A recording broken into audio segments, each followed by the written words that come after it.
Bienvenidos a nuestro encuentro obligado de bebedores cereales, en donde vamos a compartir charlas, experiencias, curiosidades y consejos desde mi mirada del mundo del vino. Yo soy Mariano Braga y esto es Me lo dijo Braga, el podcast. Episodio número 100 de Me lo dijo Braga, el podcast. Muy bienvenidos a todos los bebedores cereales del otro lado. Si estás en Instagram, me estás viendo. Si estás en YouTube, me estás viendo. Pero si estás escuchándome en Spotify, como vinimos haciendo esta primera temporada, estos primeros 100 episodios, y estás escuchándome en Spotify, te pido por favor que te pongas a mirar el video, porque hoy, episodio número 100, salimos al aire libre, estoy acá en Marbella, un viento tremendo, así que es muy probable que me escuchen no tan bien como usualmente, pero estamos de celebración. Tenemos episodio número 100 de Me lo dijo Braga, el podcast. Estamos de celebración, así que hoy lo que vamos a hacer, miren, en algún momento, casi otra vida atrás, yo me disfrazaba de médico y armábamos un consultorio abierto. La idea era, los pacientes eran bebedores cereales que tenían sus dudas vínicas y yo las respondía, ¿cuál médico? Con estetoscopio y toda la historieta. Bueno, hoy vamos a hacer eso.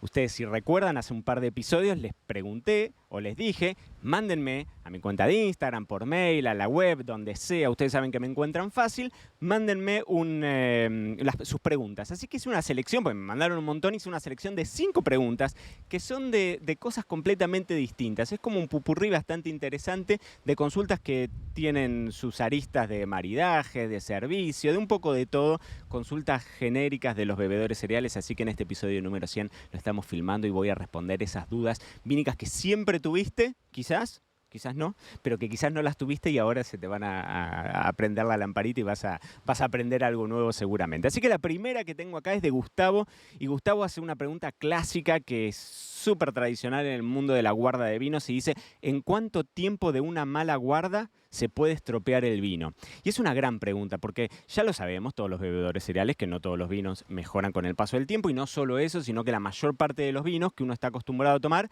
se nos hacen pelota con el paso del tiempo. Con lo cual, vamos a guardar si nos imaginamos así como un triángulo, la puntita, solamente una porción muy chiquitita de los vinos que uno está acostumbrado a ver, son esos vinos que realmente valen la pena guardarse, ¿no? Siempre hablamos de alcohol, acidez y taninos como la trilogía, que si tiene mucho alcohol, si tiene mucha acidez y si tiene muchos taninos, es probable que sean vinos que vayan a mejorar o vayan a no echarse a perder tan fácil, ¿no? Serían como los 3 pilares de la guarda. Pero la pregunta de Gustavo es muy interesante, es ¿cuánto tiempo puede pasar? Porque en general uno a veces tiene miedo y dice, escúchame, lo tengo 2 semanas en mi casa y lo tengo mal guardado, se me echa a perder. No, definitivamente no te va a pasar eso. Cuando hablamos de guardas prolongadas, hablamos de años de guarda. A menos que sí tengas, condiciones de guarda que son realmente muy malas. Si vos los tenés abajo de una luz, en un lugar extremadamente caliente, o con mucho calor, mucho frío, mucho calor, mucho frío, es muy probable que ahí sí, quizás en un par de semanas se te pueda destruir. Pero si no, el tiempo siempre lo vamos a medir en años. Es decir, cuando nosotros guardamos estos vinos que realmente mejoran con el paso del tiempo, y cuando hablamos de vinos que mejoran con el paso del tiempo, hablamos de 3, 5, 10, 20 años, ¿no? Pero a partir de los 3 años podríamos ponerlo como una regla genérica. Entonces, siempre teniendo buenas condiciones de guarda. Si no, recuerden, hay un Me lo dijo Braga que dice el mejor lugar para la guarda de vinos es el estómago propio, así que nunca tengan miedo a beberse esos vinos. Si no tienen buenos lugares de guarda, mejor beberlos. Y si los van a guardar, siempre piénsenlos en el mediano largo plazo, 2 años, 3 años, como para empezar a hablar que, una temperatura más alta pueda llegar a evolucionarlo más al vino, o una temperatura más fría lo pueda llegar a ralentizar, ¿no? Pero más o menos como para que tengan en cuenta. Segunda pregunta, Gilberto nos pregunta, buenos días Mariano, mi aporte para el episodio número 100. Dice, ¿qué oferta en una tienda de vino o supermercado te haría pensar que es mejor no comprarla? Me gusta esta pregunta. Estamos justo ya últimas horas del lanzamiento de Aprender a Comprar Vino, un nuevo curso que tenemos en la academia. Y es muy interesante esto porque definitivamente la cosa más interesante que tiene un supermercado tiene que ver con el precio, tiene que ver con la oferta. Obviamente que al supermercado no vamos a ir a pedir ni atención, ni asesoramiento, ni guía, ni una persona que sepa detrás, porque básicamente supermercado es un mejor lugar para ir a comprar vinos más de todos los días, es más difícil ir a comprar vinos para ocasiones especiales y entonces, si no es que tenemos el foco puesto quizás en la super calidad, el foco lo vamos a tener en el precio. Definitivamente el precio es la variable que hace que nosotros vayamos al supermercado a comprar, es lo que tuerce la vara. Y me pregunta qué oferta en una tienda de vino o supermercado me haría pensar mejor no probarlo. Yo creo que esto está muy relacionado quizás con el tema de las añadas. Las añadas, si es un lugar, esto lo decimos mucho en el curso, si es un lugar en donde confiamos, podemos animarnos a añadas viejas. Pero si es un lugar en donde no confiamos en cómo estuvieron guardados, lo mejor que podemos hacer es consumir añadas jóvenes, porque cuanto menos tiempo pasó desde esa fecha de cosecha, más difícil es que el vino se haya echado a perder.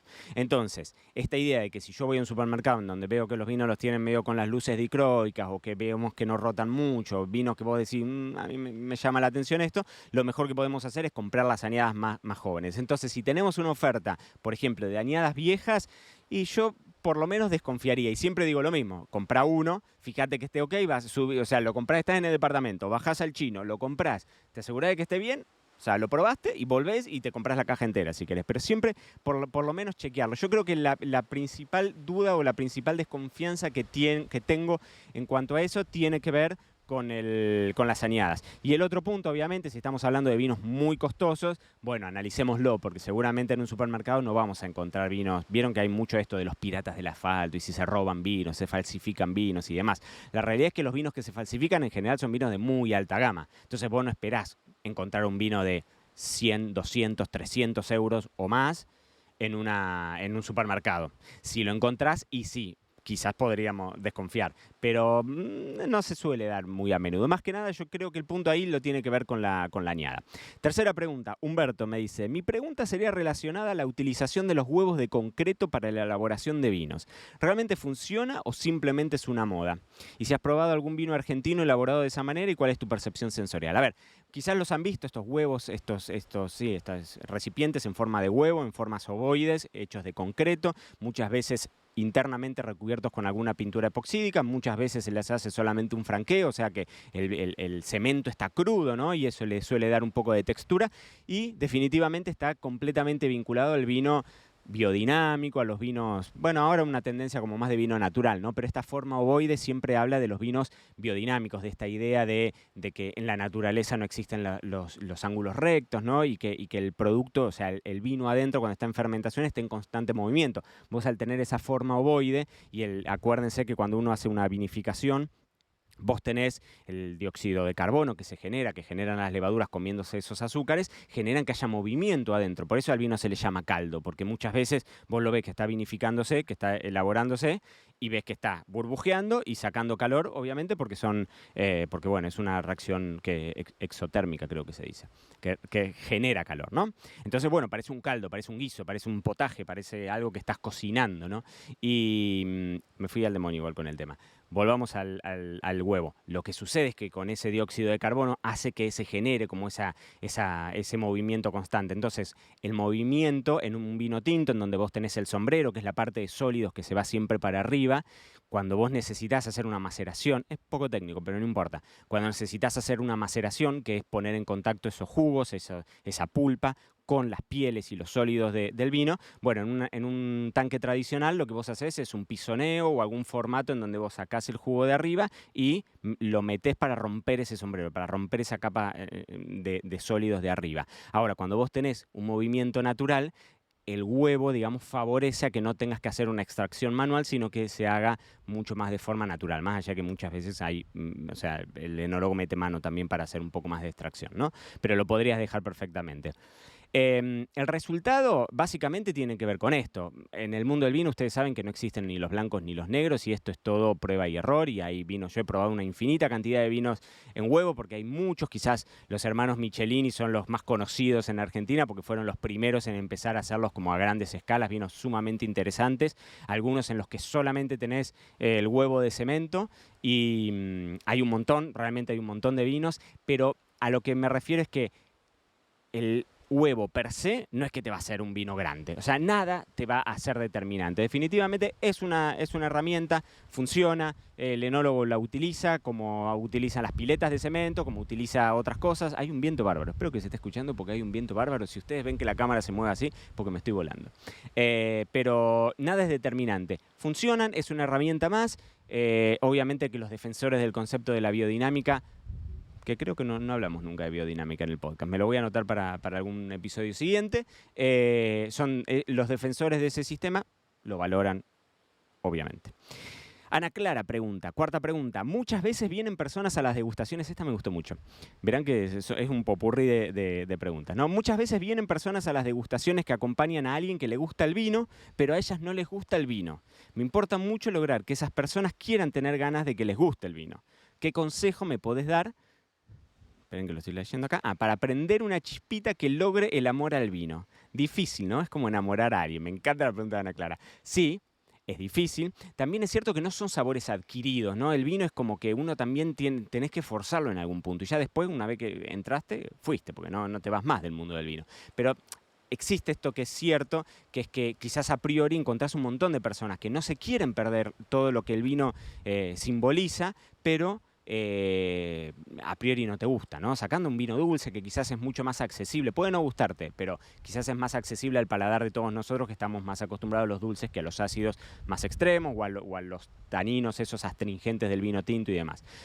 Mi recomendación es, uno, paciencia, porque son ciclos, porque es algo que hay que machacar. Para mí no es de la noche a la mañana. El enamoramiento, así como con una persona, no se da yo no creo por lo menos en el amor a primera vista y creo que las relaciones se tejen a lo largo de los años o a lo largo del tiempo. Me parece que lo mismo sucede con el vino, así que lo primero es eso, tiempo. Lo segundo es, si el vino no es solo el vino, voy a hacer una frase, parezco acá Víctor María Domínguez, creo que es Víctor, no importa. El vino no es solo el vino, sino el entorno, el contexto, el no perderte, el no quedarte lejos de, o el acompañar a tu pareja, o a tus amigos, o a tu cuñado, o a quien sea, ¿no? El estar ahí como con pinche. Nos pasa a los argentinos mucho como con el mate, ¿viste? Que quizás no es un producto que al extranjero se lo das de probar y le gusta, pero el mate es algo que es mucho más cultural que otra cosa. Entonces, me parece interesante esto de entender que hay que ir con tiempo, porque es un ciclo, que hay que machacar, que puede llegar a ser, a mí me pasa mucho que yo encuentro mucho placer en el conocimiento del vino. Yo siempre cuento la misma historia, empecé a estudiar de vino y no tomaba un vino, o sea, me resultaba muy atractivo escuchar a la gente hablar de vino. Entonces, si quizás podemos entrar por ese lado del conocimiento, bueno, empecé a meterte en esas degustaciones, bueno, seguile a Ana Clara, vos seguile diciendo, bueno, vení a más degustaciones, compartí otra cosa, empecé a prestar atención, miré un programa de televisión, seguí un blog, hace alguno de nuestros cursos en la academia, es decir, sumate a cosas que tengan que ver con la educación para que vos encuentres las respuestas, que creo que es lo más maravilloso del vino, es que vos cuando agarrás un vino y si tenés ganas, le podés meter nariz o tomarlo y saber de qué región viene, o por lo menos más o menos adivinar de qué región viene, con qué variedad de uva estuvo hecho, cuál fue el criterio de elaboración del enólogo, o sea, un montón de cuestiones que nos suman enormemente.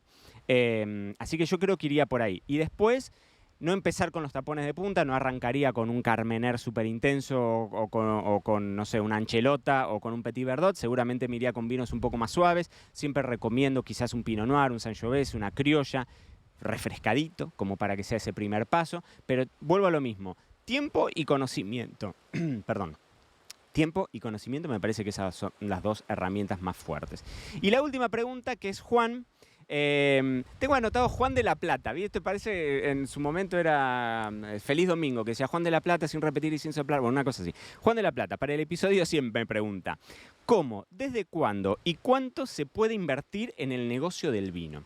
Estén atentos porque tenemos en octubre, ahora ya en este mes, pero en un par de semanas, tenemos un episodio en el que vamos a hablar justamente de el negocio de invertir en el vino, ¿no? Porque el negocio de invertir en vino es enorme y hay un montón de alternativas, desde meter negocios, o sea, de comprar, de armar un negocio en torno al vino, armar una bodega que te puede llevar años si es que estás pensando en plantar, hasta que tenés el vino en el mercado y ganas plata, pueden pasar 10 años, 7 años, puede pasar mucho tiempo. Así que esas son apuestas muy largas, pero también podés, que creo que es la pregunta a la que iba Juan, invertir en el negocio del vino desde el asunto de comprar una botella, ¿no? Para que se valorice, para que tenga, para que se valorice, para que tenga más valor, para decir, bueno, la realidad es que en industrias en economías inflacionarias, como vivió el mundo entero en este último tiempo, la inflación es una realidad que atraviesa a todos lados, absolutamente en todos lados. El vino suele acompañar esos valores de inflación, es decir, son buenas inversiones, si es que, vuelvo a la pregunta de arriba, si es que tenés buen lugar para guardarlo, si vos mantenés vinos bien guardados y lo querés hacer como una compra para después salir a revenderla dentro de un par de años, tenés que elegir bien cuáles son esos vinos, eso lo hablaremos en ese episodio, porque obviamente que no cualquier vino se va a valorizar, y como les decía al principio, la mayor parte de los vinos se van a echar a perder, así que hay que elegir bien, pero ahí sí podés empezar a hablar. Las inversiones son como muy... O sea, hablar de números es como completamente genérico, porque tenés que, para esto, armar un business plan maravilloso, y entonces ahí sí, por ahí quizás podés llegar a definir, decir, bueno, voy a hacer una compra de X cantidad de dinero, lo voy a invertir en esto y a X cantidad de tiempo me va a devolver el dinero de tal forma.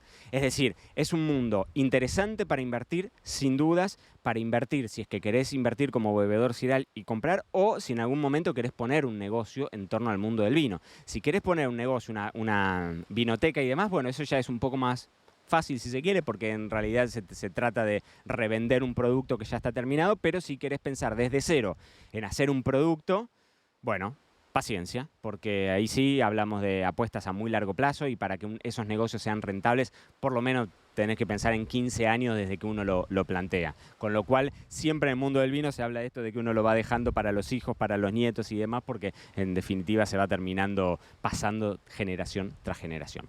Dicho todo esto, gracias por haberme acompañado de ese otro lado. Espero que les haya gustado el video. No vamos a grabar todos los episodios porque tuve que hacer como un acomodo ahí bastante particular, pero...